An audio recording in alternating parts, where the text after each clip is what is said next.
Hi, my name is Jeremy Ouellette and I'm the Culinary Director at Pasta Mano. Joining us today here in the Dominion Kitchen Lounge, which is a great amenity for the residents here. We'll be preparing some fresh pasta, so today I'll be making a stinging nettle dough, as well as a whipped mortadella filling, and we're gonna make some balanzoni with those, and they will be served in a Parmigiano cream sauce. Okay, so first we're gonna be making some fresh pasta dough. Today I've sourced some foraged nettles, but you can certainly substitute spinach, as they can be a bit hard to find. We've got some Man's organic eggs that I picked up from Bridgeland Market, and then some beautiful fine 00 flour. All right, so we're just measuring out our flour here. I'm gonna make four cups of the 00 flour.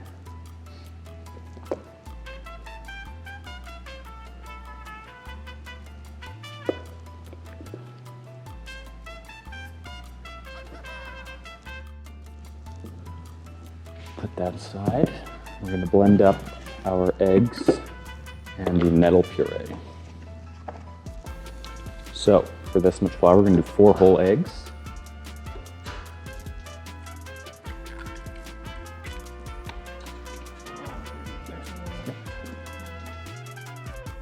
And then what we got going in here? And this is our stinging nettle puree. 4 tablespoons of that.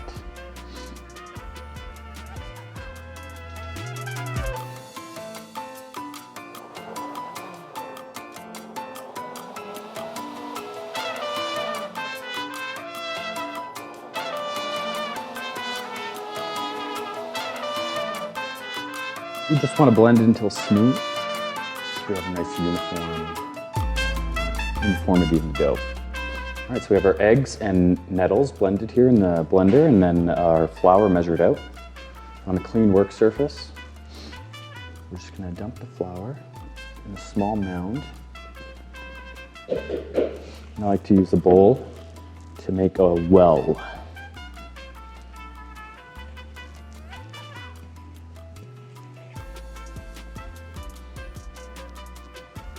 The well should be big enough to hold all your eggs without them spilling out.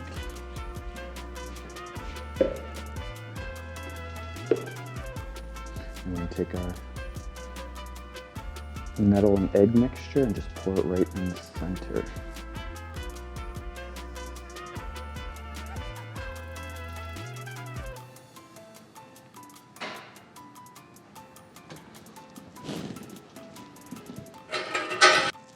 All right, no special tools needed. We're just going to use a fork for this. And what we're trying to do here is slowly incorporate the flour. Pulling in a little bit from the sides. And start fairly slowly. See, it's really starting to thicken up now. That beautiful dark green color.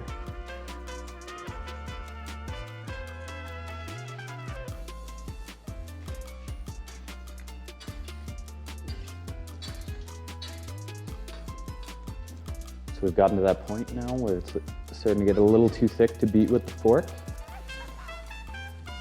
And that's when we know we're ready to move on to the next step. We're going to start bringing together the dough. Cut the flour in, lifting from the bottom, and folding, and then make a cutting motion with the dough. All right, so we've kind of got shaggy mass here, and we can start to knead it. And don't get discouraged at this point. It looks like a bit of a mess and it feels like a bit of a mess, but I promise you it'll come together.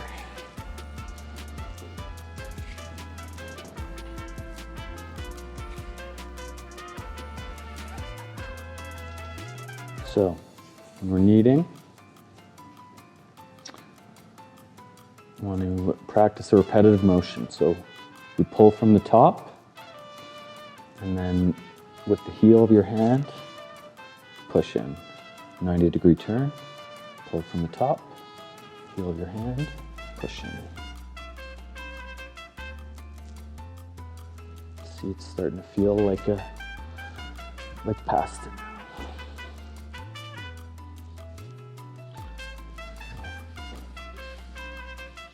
We measured it out very carefully, so we want to make sure that we incorporate all of this loose flour into the dough.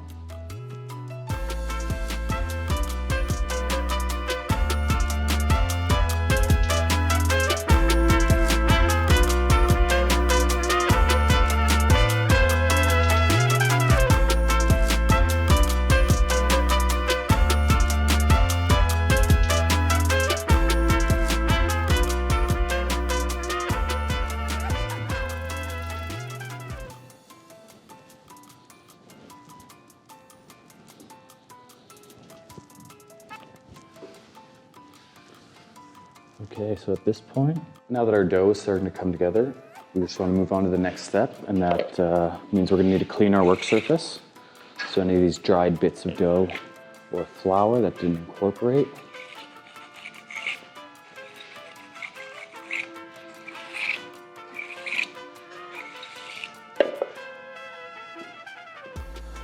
And then anything on your hands. So we're going to wash our hands, but don't dry them. And then we're going to get our dough ball back on the clean work surface and start kneading again. So that same motion where you're pulling the front and pushing it down with the heel of your hand, rotate and repeat.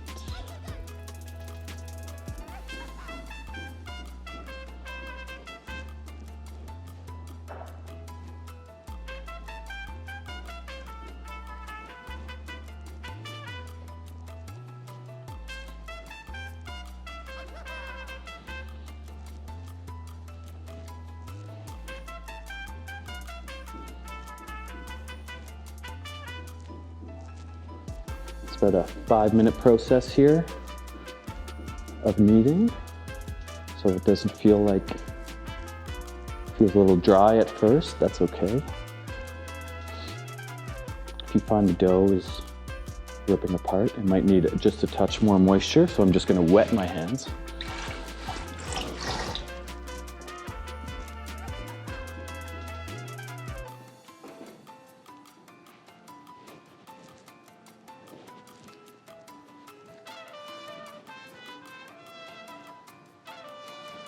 See, it doesn't need a lot to come together.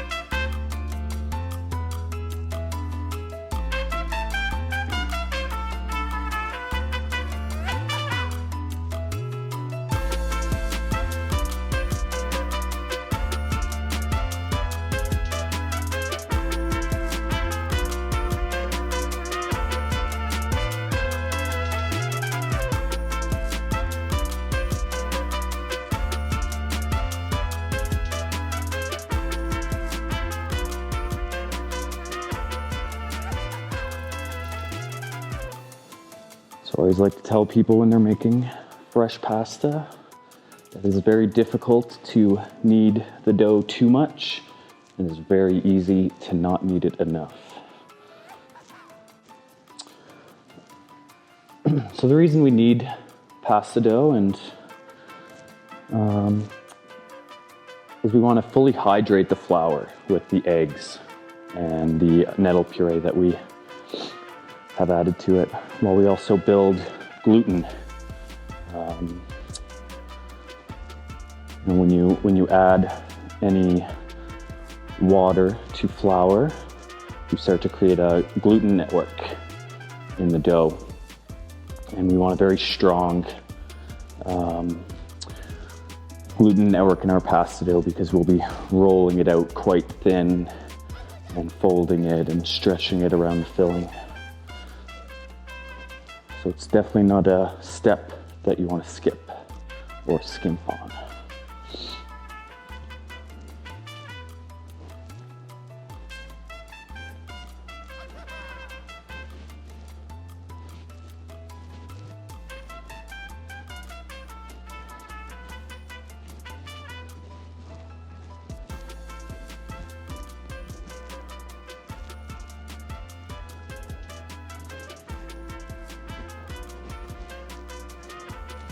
I remember the first time I made pasta dough as a young cook in a restaurant. The chef gave me a recipe. You know, I'd never made pasta before, and he kind of just gave me a recipe with no instructions. So I remember I just threw everything into a bowl and just kind of stuck my hand in there and mixed it up.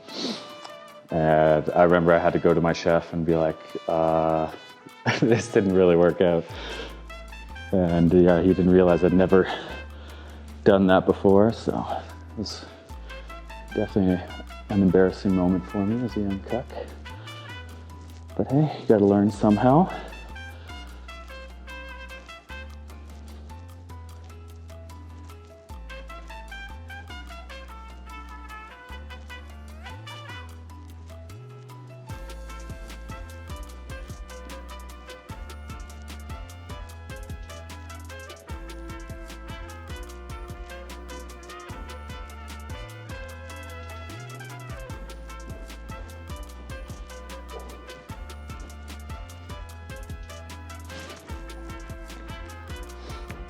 Okay, so the dough's come together nicely here. A nice uniform mass. We're just gonna wrap it now and give it a little rest.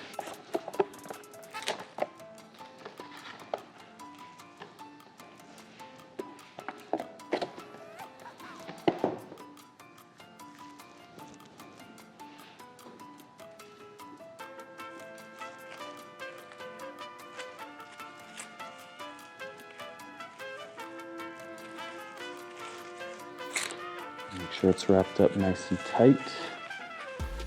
No air pockets. I'm just gonna give it a second wrap, actually.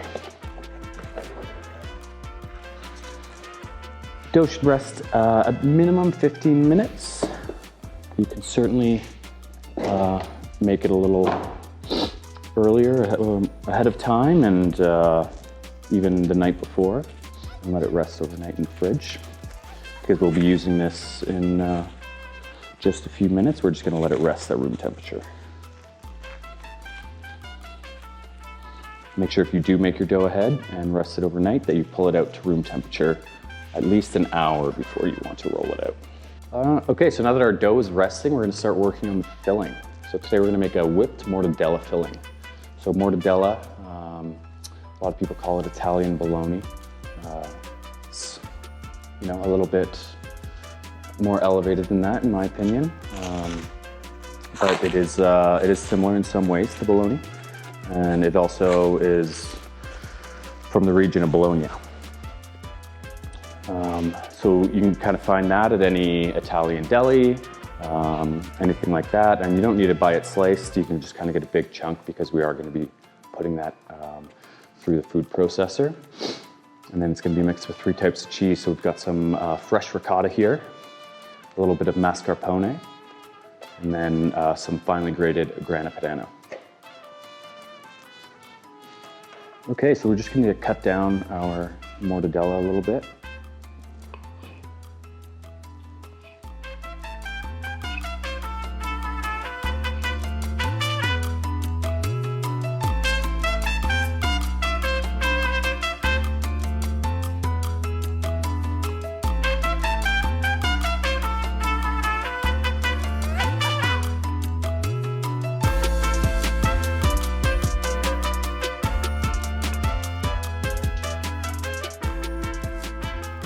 Don't worry about having very uniform pieces. We just want to break it down a little bit for the blender. It will all be getting ground smooth. You know, in my opinion, mortadella is highly underrated deli meat. It's got a great texture and flavor, and you know, I mean, really, this is a classic, like, Bolognese dish. And you know, mortadella being kind of one of those classic Bolognese meats, so it kind of just makes sense. You know, a lot of Italian dishes have been around for centuries, if not longer, with very little changes to how they do things, and I think that's you know, says a lot to the quality the recipes and the quality of the techniques that they use. All right, so we're gonna use that blender again. If your blender's not quite this size, then you can definitely use a food processor or even a meat grinder for this step. So all your diced mortadella into the blender, as well as all the cheeses. I'm gonna do this in 2 batches because it's quite a large amount. Put about half of each container into there.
So now your filling's done, it's important to taste.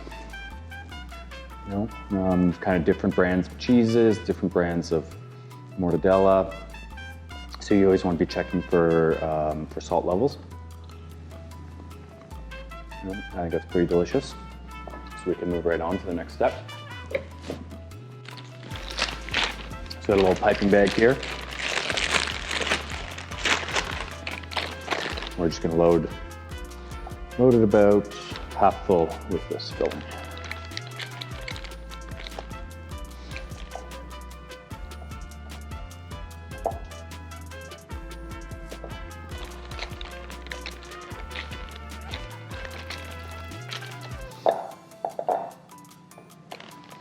Any tips or tricks for anyone that hasn't? Yeah, I really like to just fold down a couple times the top of the bag.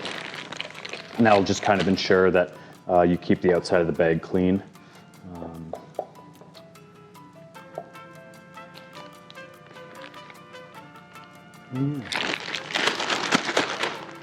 About half full. So we'll unfold it here. Give it a little twist. And then a little tie.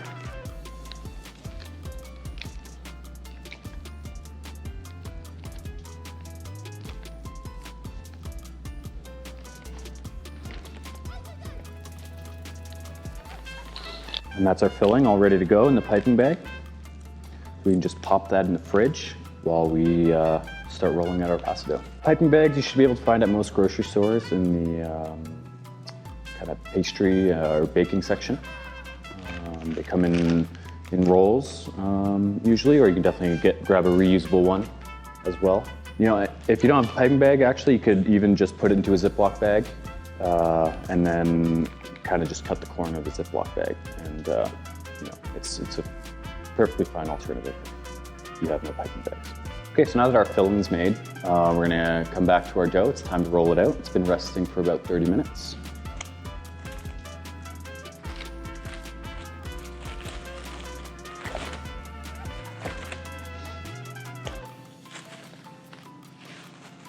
You can probably tell as you unwrap it, it's already feeling a lot more hydrated. There's not any dry spots left. Just gonna give it a real quick knead here, kind of form into a nice ball.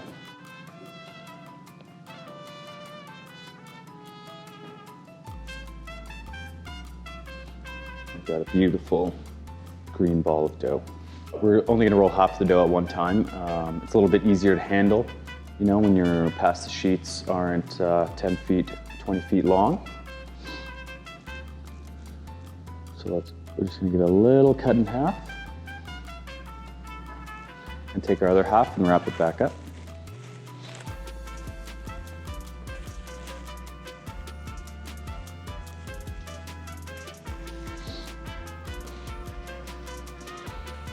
We've got our pasta roller set up here. We're using an Atlas, Mercado Atlas 180. 180 is the length of the roller. You know, but any kind of pasta roller will do. You know, whether it's the attachment for your KitchenAid or whatnot. We're just flattening out this dough a little bit by hand.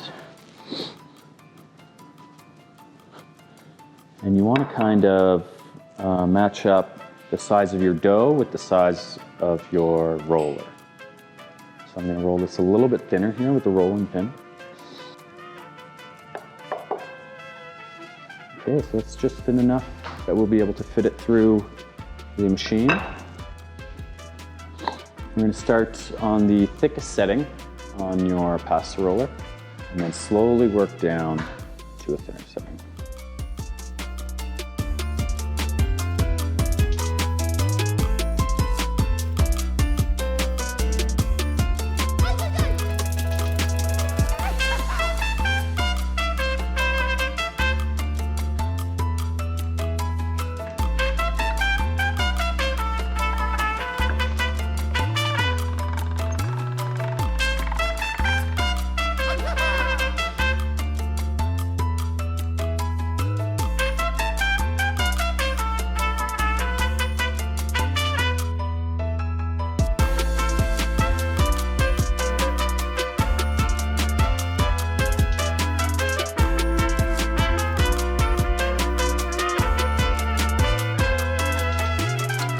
So as your pasta dough gets thinner, it's going to be quite delicate to handle.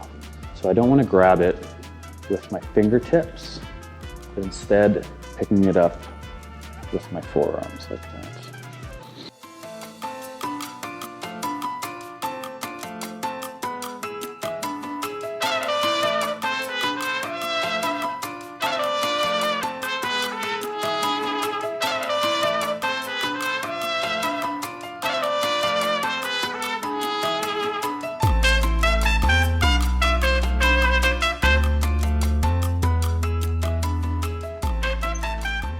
So you want to go to about the second thinnest setting on your pasta machine. Which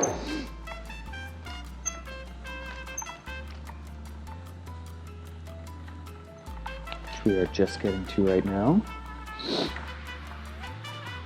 And we're going to move on to forming.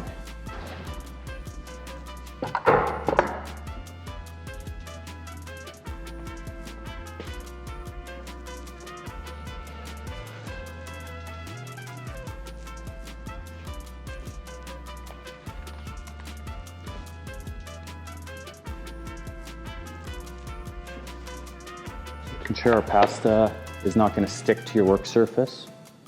We just need to lightly flour.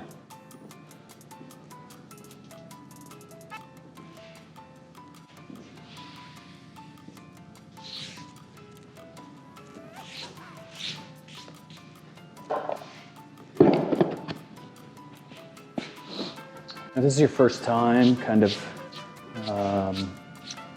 making, these shapes of pasta and stuff. I recommend working in small intervals so your pasta doesn't dry out too much. So to do that, I'm just going to put some saran wrap down over half of it. And that will kind of keep that pasta from drying out.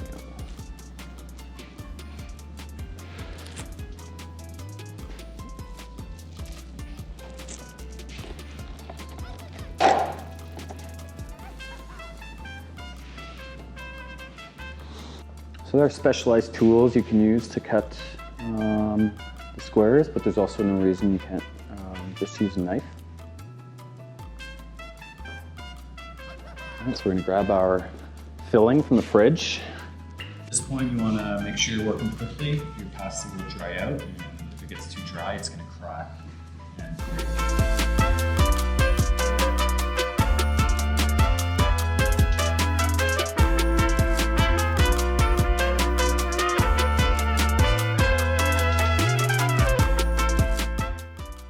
Okay, so I've got just a little bit of water here.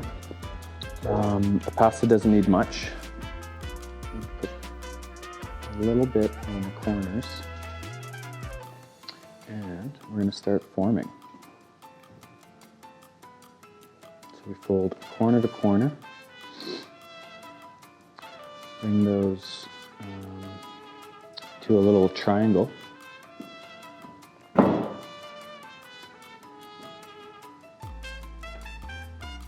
going to pick that up and take the two sides around your finger and bring them together.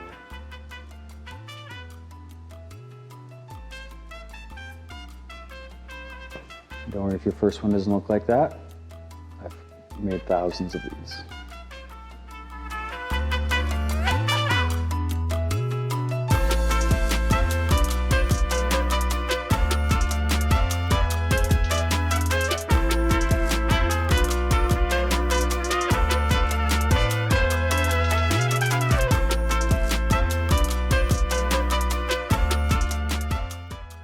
So while you're rolling these, you can get your pot of water on and bring that up to a boil.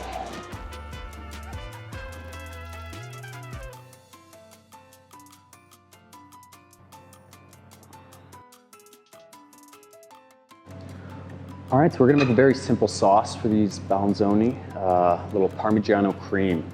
You know, whenever you're doing something very simple, it's important to kind of source the best ingredients you can. So we've got, of course, some Parmigiano Reggiano, a little whole milk from Vital Greens Farms, as well as some of their heavy cream. So first things first, we're going to grate this entire piece of cheese. It's about 200 grams. So yeah, this sauce is almost 50% Parmesan cheese.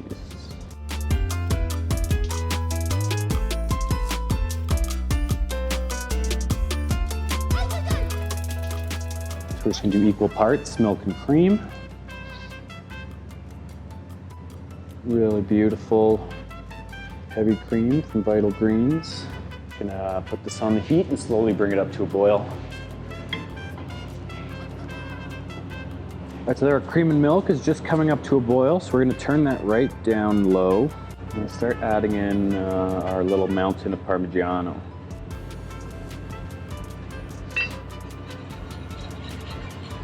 Just gonna ensure we get a nice, silky, almost custard-like sauce. It's really all about the cheese. Now just left to taste our sauce.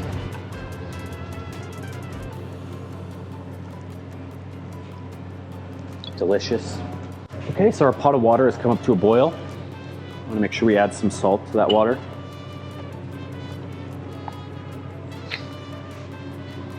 A lot of people have kind of different opinions on how salty your pasta water should be. You know, it shouldn't quite taste like the ocean. You should certainly taste the salt in your pasta water. So I always like to, you know, just check the salinity level before you start cooking your pasta. Okay, so we've got our water boiling here. Our pasta's ready to go in. Don't want to crowd the pot too much.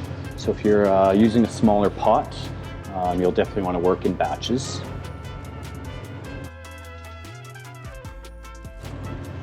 When you're dealing with kind of delicate stuffed pasta like this, you don't really want to pour it into a colander in your sink. They're much more likely to break, get damaged like that. So I like to use a little mesh spider just to kind of delicately scoop them out. They shouldn't take too long, especially when kind of like the fresher the pasta is, the quicker it'll cook. You know, I'd say about 2 minutes for these, and you can kind of check. All right, so they're just about ready to come out.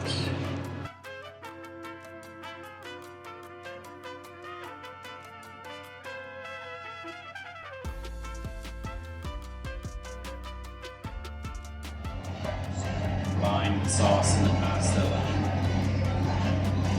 Get to know each other in the pan. appropriately, they call it marrying the pasta with sauce. All right, now we're ready to plate up our pasta. So we've got a big serving bowl here. And it's a simple dish, just pasta and sauce.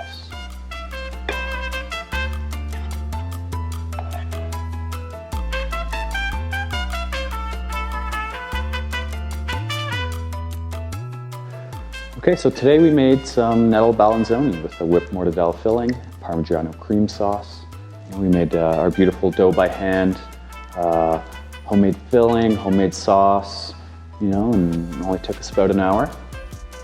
You know, and we end up with this beautiful plate of pasta, you know, just waiting to be eaten.